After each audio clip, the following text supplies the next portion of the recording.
Hey guys, I promised you guys a video real fast. I want to show you our system setup. Decided to do it with the light off so you guys can see it and the video quality wouldn't suck. This is the basic art table. It's full of hydrogen. This is like popcorn clay expanded for the microbes and other organisms to live in. And right now we just moved, and we got our Fresno peppers make it through, and lemon balm. I cut the grapes back, sweet mint, and bamboo. I lost my tomatoes and some other plants, but we've planted again. Wheatgrass, my salad mix, more basil, just a whole bunch of stuff that should be coming up soon. This is my regular water feed that's only on when the light is on. It keeps a constant flow just to keep the water going, and exchanges water out of the bottom. Underneath is where we have our fish. It's a 100-gallon horse trough, basically. And right now we have 3 large koi, 3 plecosmus, a crayfish, and quite a few large goldfish. The water pumps up from here out into the grow table here, drains, and comes back into the fish tank. There's another pump that pumps on 15 minutes off, 15 minutes on, and it fills the grow bed almost to a half-inch full of water, and it drains again, and it does that every 15 minutes for oxygen, and that also kicks on our large air pump too. That's our setup right here, and I've tried to make it as aesthetically pleasing to my wife as possible. But this video is supposed to be about the Compost brewer. This is a basic design I kind of collected from online that I'll show you as I put it together. This is going to be Vortex Tea Brewer 1.0. I already know there's going to be some changes after I've experimented with it. We fill this tank up, and the water pressure comes down, and under each of these caps I have big air stones that release a high amount of water, and when the water rises, when the air rises, it carries the water with it, and it carries it up this tube, and this tube's about 17 inches right now, and I fasten it on, and right now I'm just doing pressure to keep it together. I'm going to have it glued together here shortly, and when I figure out what segments need to be separable to clean. But the water rises up this tube, and then it spins out through the curve I've made here, which helps create the vortex. And no matter what people tell you, if you cross the equator, the toilet is not going to flush the other direction. This is what's supposed to be Coriolis effect. It only takes effect on large things. And if you look in your toilet, the water even shoots in a certain way. It's the same thing we're doing here. The water shoots in a certain way. It doesn't matter which way it goes, as long as they both go the same direction, so they don't fight each other. So the big change I'm going to make is I'm going to remove this spigot.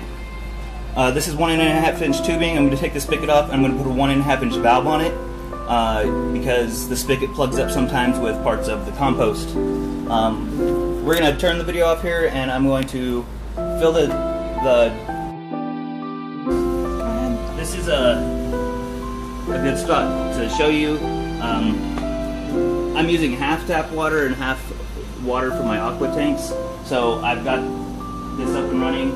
This is tap water. I'm going to let it run for 30 minutes to get the oxygen, or let the oxygen get the chlorine out of the water.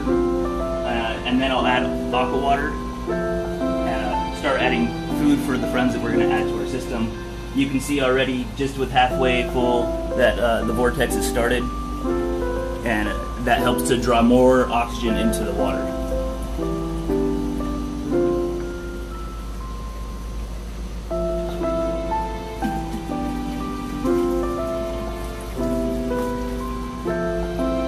It's also where I stop and make sure that I don't have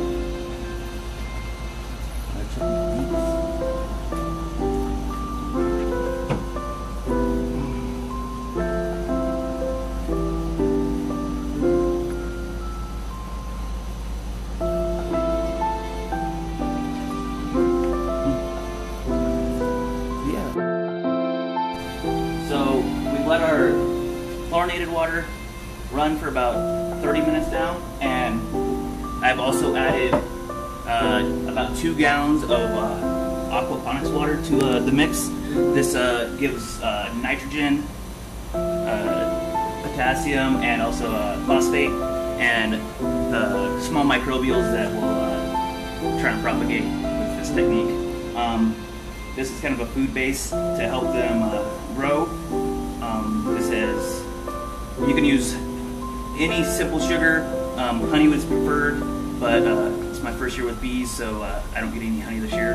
I used a sugar syrup that you heat water up, and then you pour it about 50-50 with the sugar, and I've got a cup of sugar and a cup of water, and that changes the structure of the sugar so it's easier to use. About a teaspoon of blood meal and 2 teaspoons of bone meal to help with nitrates and potassiums, and as much compost tea from the worms that I could get. I'm going to add this to the water now that it's clean and it's got some microbes in it, and I've also got microbes from the compost tea in here, and we'll let this go for about 24 hours and we'll get this going. This is going to increase the habitat for nematodes, bacteria, fungus, and other beneficial bacteria to the system. There's lots of different recipes you can use. You can use actual compost and in a sock like this tea bag. This is a simple one.